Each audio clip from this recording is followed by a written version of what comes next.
What is going on, guys, and welcome to another video. And in today we have top 10 most overrated WWE wrestlers.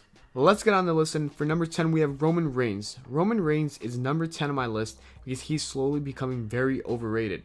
Roman is becoming the next John Cena, but a lot worse. He's being forced down our throats. Look at the Royal Rumble. The camera was on him during AJ Styles' debut. Literally, the camera was looking at his reaction instead of AJ Styles. He beats 4 guys in handicap matches, the League of Nations. I don't understand, guys. Although he's getting better in ring, his mic skills are horrible, and Vince carried his feud. Number 9, we have Ahmed Johnson. Ahmed Johnson had the look of a star and an insane amount of power to add to that.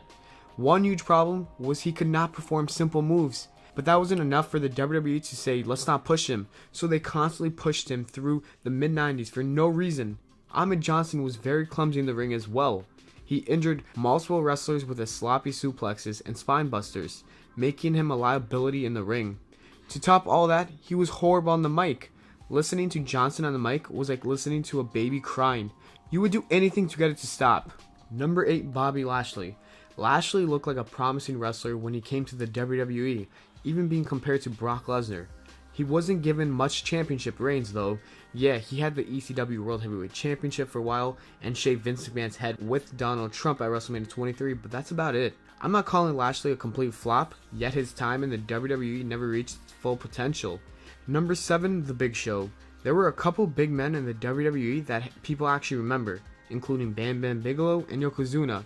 Big Show wasn't athletically as gifted as those guys, but you can include him in the argument that he is one of the best big guys the WWE has ever had.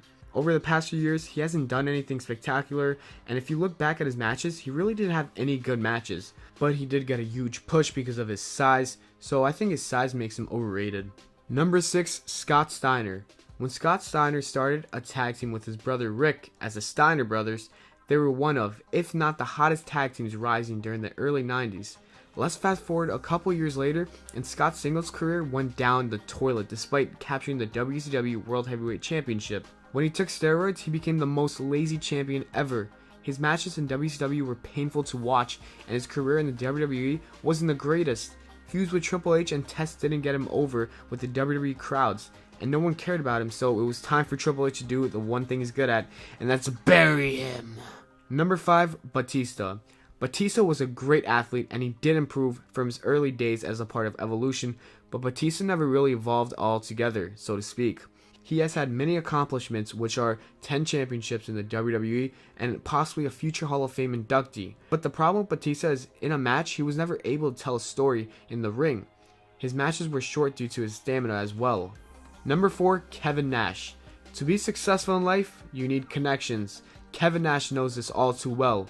When he made his debut in the WWE, he became good friends with Shawn Michaels, who was very close with Mr. McMahon. It helped give Nash a well-needed push into the main card. He used that power to get a huge contract deal with WCW, where he became very good friends with Hulk Hogan in the NWO, which again pushed him into the main card. With not the greatest mic skills and very limited moveset consisting of big boots, clotheslines, and a powerbomb, Kevin Nash was quite simply a below-average wrestler. Let's compare him to his friend Scott Hall, who was a great wrestler and a great talker on the mic. You just can't compare him to Scott Hall. Kevin Nash got what he got because of knowing people. Number 3, Lex Luger. People were calling Lex Luger the total package, having all the qualities to be a great wrestler. But he had no mic skills or the ability to have a good match. Around 1993, the Lex Express was blowing up all over America as Luger was making a name for himself in front of wrestling crowds after winning the Body Slam Challenge against Yokozuna, but unfortunately he was incapable of winning a title shortly after. Luger couldn't carry a company as a top guy due to his lack of wrestling abilities. Also, his matches were incredibly non-memorable, and it's a shame he couldn't do anything great in his long career. Number 2, Goldberg. Honestly, Gilbert was much better than Goldberg. Goldberg hasn't done much in the pro wrestling scene other than have a long streak against jobbers. At first, the streak was a cool concept, but let's talk about what happened after the streak.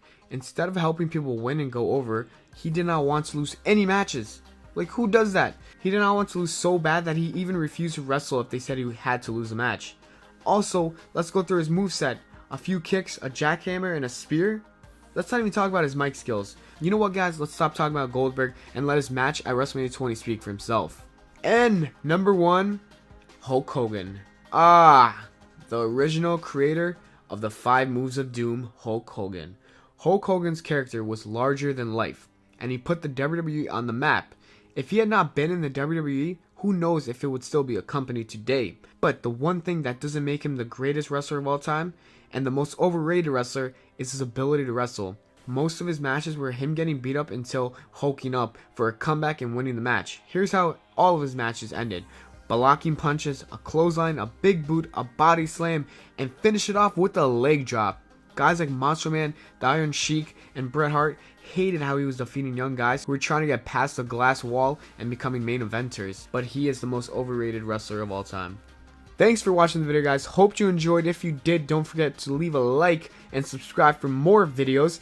Also, what should I do for my next top 10? Take care and spike your hair.